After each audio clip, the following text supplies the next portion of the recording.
Salam, selamat berjumpa lagi dalam acara Sapa Gembala. Sebelum kita merenungkan firman Tuhan, mari kita berdoa. Kita akan siapkan hati dan pikiran kita untuk mendengarkan sabda Tuhan. Mari kita berdoa. Bapa dalam surga yang kami puji dan kami muliakan, kami datang kepadamu pada saat ini. Kami bersama-sama ingin merenungkan firman-Mu. Kami mohon kepadamu Tuhan, Tuhan akan berbicara kepada kami, dan biarlah firman yang kami renungkan ini boleh menjadi berkat bagi kami. Terima kasih Tuhan Yesus, dalam nama Tuhan Yesus kami berdoa. Amin. Bapak Ibu yang kekasih dalam Tuhan Yesus Kristus, firman Tuhan dalam Injil Matius pasal 6 ayat 33 yang berbunyi demikian, "Tetapi carilah dahulu kerajaan Allah dan kebenarannya, maka semuanya itu akan ditambahkan kepadamu." Firman Tuhan ini sangat familiar dalam kehidupan Kristen. Ironisnya, banyak orang yang menerapkan firman Tuhan ini dengan cara terbalik. Mereka minta diberkati terlebih dahulu, baru mau menyembah Tuhan. Nah, mari kita baca firman Tuhan ini mulai dari ayat 27 supaya kita bisa mendapatkan gambaran yang lebih jelas. Demikian firman Tuhan dari Matius pasal 6 ayat 27 sampai dengan ayat yang ke-34. "Siapa di antara kamu yang karena kekhawatirannya dapat menambahkan sehasta saja pada jalan hidupnya? Dan mengapa kamu khawatir akan pakaian? Perhatikanlah bunga bakung di ladang yang tumbuh tanpa bekerja dan tanpa memintal. Namun aku berkata kepadamu, Salomo dalam segala kemegahannya pun tidak berpakaian seindah salah satu dari bunga itu. Jadi jika demikian Allah mendandani rumput di ladang yang hari ini ada dan besok dibuang ke dalam api, tidakkah ia akan terlebih lagi mendandani kamu, hai orang yang kurang percaya? Sebab itu janganlah kamu khawatir dan berkata, apakah yang akan kami makan? Apakah yang akan kami minum? Apakah yang akan kami pakai? Semua itu dicari bangsa-bangsa yang tidak mengenal Allah. Akan tetapi, Bapamu yang di surga tahu bahwa kamu memerlukan semuanya itu. Tetapi, carilah dahulu kerajaan Allah dan kebenarannya, maka semuanya itu akan ditambahkan kepadamu. Sebab itu, janganlah kamu khawatir akan hari besok, karena hari besok mempunyai kesusahannya sendiri. Kesusahan sehari cukuplah untuk sehari. Demikian firman Tuhan. Ada 3 hal yang perlu kita renungkan dari ayat-ayat firman Tuhan ini. Yang pertama adalah pola pikir instan. Ada orang yang datang kepada pendeta dan berkata demikian, "Kalau saya diberi pekerjaan, saya mau percaya Tuhan." Pak Pendeta menjawab, "Silakan Anda datang ke gereja dan pelajari dahulu firman Tuhan." Rupanya pemuda tersebut tidak pernah datang ke gereja karena dia bukan mencari Tuhan, tetapi mencari makan. Tuhan Yesus berkata dalam Injil Yohanes pasal 6 ayat yang ke-26 demikian. Yesus menjawab, "Aku berkata kepadamu, sesungguhnya kamu mencari aku bukan karena kamu telah melihat tanda-tanda, melainkan karena kamu telah makan roti dan kamu kenyang." Bapak Ibu yang kekasih dalam Tuhan Yesus Kristus, kasihan dengan orang-orang yang punya pola pikir seperti ini. Pikiran mereka tentang Allah terlalu sempit. Mereka hanya fokus pada kebutuhan jasmani, dan orang seperti ini, andai pun hidupnya berkecukupan, mereka tidak akan menikmati hidup. Firman Tuhan dalam ayat 27 berkata, Siapakah di antara kamu yang karena kekhawatirannya dapat menambahkan sehasta saja pada jalan hidupnya? Orang yang tidak mengenal Tuhan, hidupnya itu dipenuhi dengan hawa nafsu, keinginan untuk mendapatkan yang lebih banyak. Hartanya banyak, tapi dia tidak bisa menikmatinya dengan nyaman.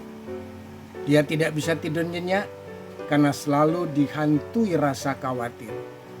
Khawatir usahanya rugi, khawatir ada pencuri, khawatir ditipu, dan lain sebagainya. Sekarang bagaimana dengan orang yang mencari kerajaan Allah?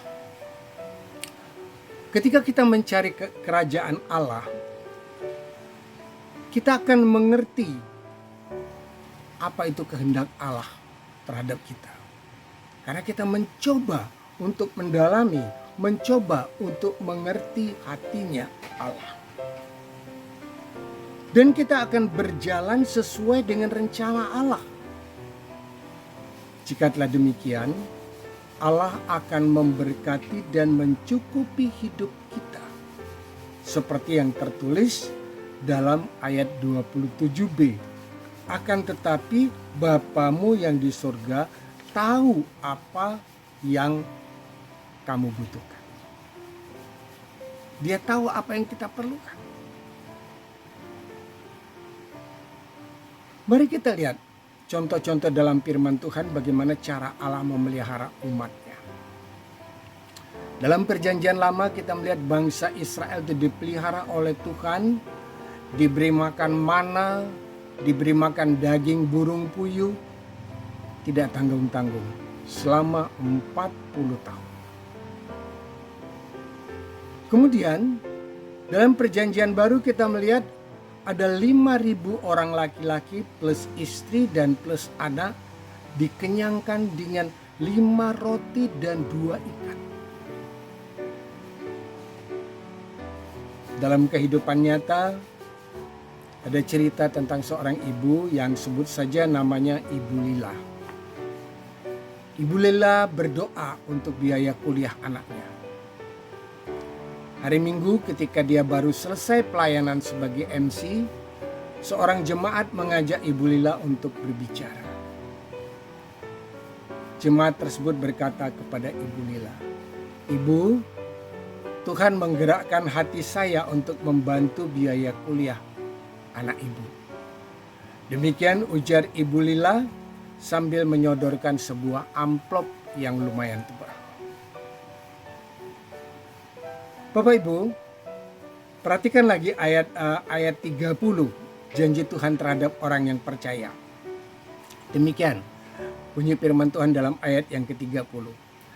Jadi jika demikian Allah mendandani rumput di ladang yang hari ini ada dan besok dibuang ke dalam api, tidakkah Ia akan terlebih lagi mendandani kamu, hai orang yang kurang percaya?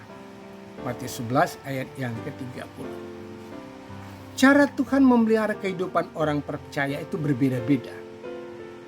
Tapi semuanya dipelihara oleh Tuhan. Firman Tuhan tadi dengan jelas berkata, rumput saja didandani oleh Tuhan. Apalagi orang yang percaya dan orang yang berserah kepada Tuhan. Kita yakin pasti akan lebih dipelihara lagi oleh Tuhan. Yang terakhir atau yang ketiga, kita melihat bagaimana berkat Tuhan terhadap orang yang setia kepada Tuhan. Seorang pemuda datang kepada pendeta minta didoakan agar bisa mendapatkan pekerjaan. Setelah Pak Pendeta berdoa, Pak Pendeta berkata kepada pemuda tersebut, "Kamu setia dulu pada Tuhan. Kalau kamu sudah setia kepada Tuhan, kamu tidak perlu mencari pekerjaan, tetapi pekerjaan yang akan mencari kamu." Si pemuda ini mengikuti nasihat Pak Pendeta. Dia aktif ibadah, menjadi pengurus persekutuan pemuda, ikut kunjungan, dan ikut berbagai pelayanan di gereja. 5 bulan kemudian, seorang jemaat merekrut pemuda tersebut untuk bekerja di perusahaannya. Dengan tekun pemuda ini bekerja sampai akhirnya dia bisa menduduki posisi JM. Dan pemuda tersebut tetap setia melayani di gereja. Bapak Ibu yang kekasih dalam Tuhan Yesus Kristus, secara logika pemberi lowongan kerja itu akan menerima seseorang yang konditenya baik, rajin, jujur, dan bertanggung jawab. Seperti firman Tuhan dalam Matius 25 ayat 21 yang berkata demikian.